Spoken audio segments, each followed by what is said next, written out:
Okay, so here we are for leg 2 of our around the world trip. As you can see, the weather has not improved at all. We're pretty much at the same location that we were at Biggin Hill, where we landed our helicopter. And we're going to make a little journey down towards Lydd. So here we are at Biggin. We've come down from the Reform Club in London down to Biggin Hill. That was awful flight in helicopter. Lydd is about as close to France as you can get without going to France. However, the important thing is that it has a runway and it has an ILS. And as you can see from the weather today, an ILS is going to be absolutely crucial. So we'll line up on the runway here, 03 at Biggin. We're not flying on line, and the instrument departure has us essentially departing straight out, turn to the right, intercept the route towards Detling, and after we get to Detling we'll do a right turn and head south down towards Lydd.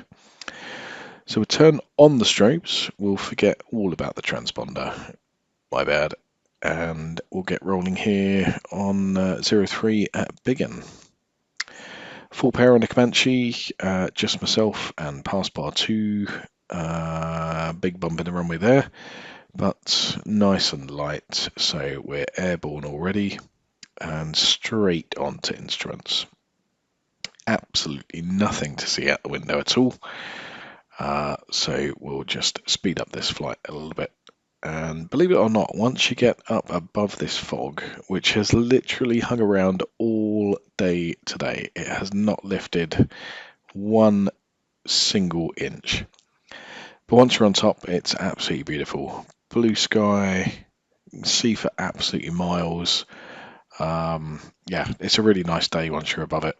But down underneath, it's the kind of weather that you go for a walk and it makes your hair wet. It's ridiculous. I was out with my dog earlier on. It's not raining, it's just foggy. I came back and my hair was wet. 27th of December today, so even in the early afternoon, the sun is quite low on the horizon. Bit of a chill in the air. And obviously with the fog, it's making it feel cooler as well. We're tracking inbound towards Detling now, and after Detling we make the right turn, and now we're tracking in on the localizer. Now, believe it or not, this is one of the best ILS approaches I have ever flown. Look at that glide slope and localizer needle. They don't really move all that much, but as we get down to about 400 feet, I realised that actually it's an offset localizer at Lydd. I'd forgotten all about that, so I'm desperately looking out the window thinking I really need to see the runway soon. I'm just following it down as best I can. We get to about 200 feet, just seeing some trees, and thankfully there's the lights of the approach. I can see the runway, and you can see just how far offset that is. The localizer and glide slope needles have gone all the way off, but we can see the runway. That's the important thing. We're a little bit fast, but we just hold it off, and a nice smooth touchdown.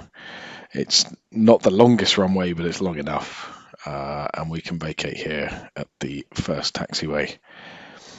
Comanche is showing a little bit of wear and tear, but luckily the brakes are working, so we can vacate off here. And yeah, so Lydd is pretty close to the coastline. So hopefully for our next leg, we might be able to actually see something out the window. And we'll aim to go somewhere in France, hopefully. I'm not quite sure the biggest aircraft we can get off the runway in Lydd. It might still need to be a GA aircraft, but we'll see what we find. And that's leg 2.